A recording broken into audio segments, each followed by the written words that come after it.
En tant qu'écologue, ce qui m'intéresse, c'est l'évolution des lacs de montagne.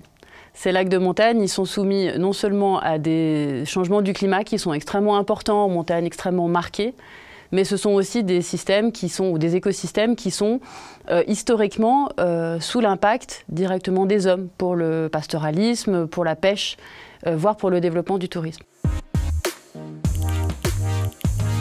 Les lacs en Suisse, c'est quelque chose qu'on connaît très bien. On a énormément de lacs, on est un pays de lacs. Par contre, étonnamment, on connaît très peu de choses sur les lacs de montagne en Suisse et même dans les lacs de montagne en général à l'échelle du monde. On connaît très très bien ces grands lacs de pied des Alpes comme le Léman ou le lac de Neuchâtel qu'on arrive bien à modéliser, à comprendre.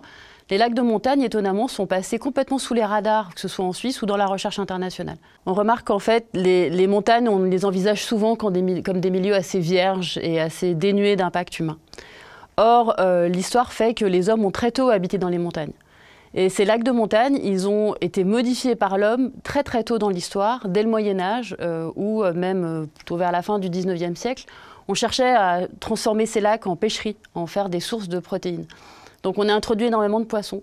Alors le risque pour le lac lui-même, c'est en fait, à partir du moment où vous introduisez un super prédateur dans un environnement, vous allez modifier le niveau des proies juste en dessous, tout simplement parce que votre poisson il va se mettre à manger des bêtes qui sont dans le lac. Mais en fait, on a des effets en cascade, c'est-à-dire que puisque le niveau trophique juste en dessous du poisson va être modifié, ça va encore modifier le niveau du dessous et encore modifier le niveau du dessous. Donc en fait, c'est vraiment un système en pyramide où vous changez le sommet, vous allez changer quasiment jusqu'à la base. Juste un exemple, si vous mettez des truites dans un lac, vous faites disparaître quasiment tous les amphibiens. Vous avez des risques que le lac il devienne vert et que le lac il devienne beaucoup plus sensible aux effets indirects du climat, parce que vous avez changé l'ensemble du fonctionnement du lac. C'est vraiment une histoire de présence-absence. C'est pas tellement une histoire de quantité de poissons que vous mettez, c'est qu'une fois que vous avez mis du poisson et qu'il s'installe, c'est quasiment impossible à enlever et les effets sont vraiment en 1-0, assez binaire.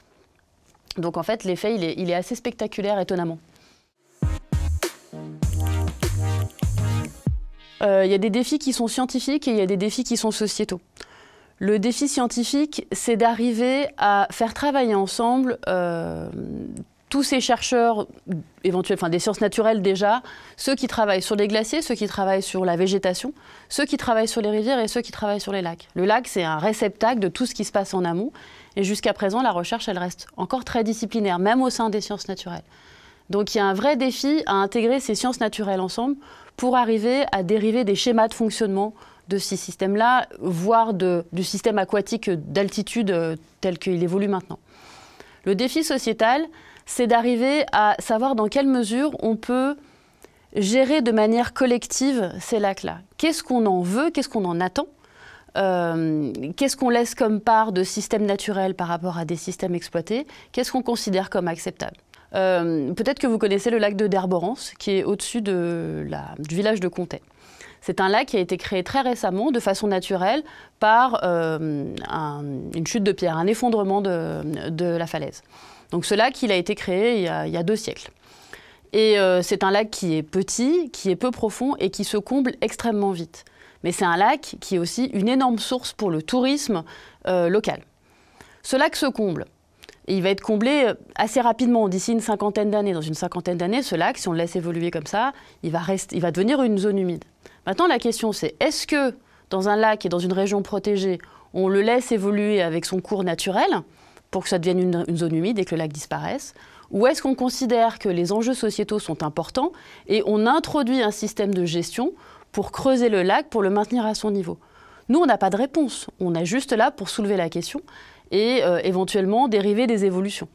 Mais c'est ici où la science naturelle peut éclairer les sciences sociales ou même les perspectives sociétales. Et donc l'intégration de sciences naturelles avec les perspectives sociétales sont particulièrement importantes parce que tous ces lacs de montagne, c'est toujours des visées pour le tourisme, des visées lorsque vous faites une randonnée. Ils ont un rôle patrimonial qui est assez important. La stimulation à l'UNIL, et plus particulièrement dans la faculté dans laquelle je suis, c'est justement le fait que l'interdisciplinarité, elle est présente partout. Au sein même de mon institut, nous sommes tous de disciplines différentes. Et dans notre faculté, nous avons des instituts qui sont à la fois en sciences naturelles et en sciences humaines et sociales. Et c'est vraiment un endroit unique pour arriver à prolonger ses recherches au-delà de ses propres limites, de sa discipline, pour aller chercher plus d'impact et plus d'interdisciplinarité. En fait, pour moi, l'UNIL, c'est vraiment un des rares endroits où j'ai pu constater ça. Et ça prend un peu de temps à mettre en place parce qu'il faut connaître les gens, mais une fois que ça démarre, c'est extrêmement efficace.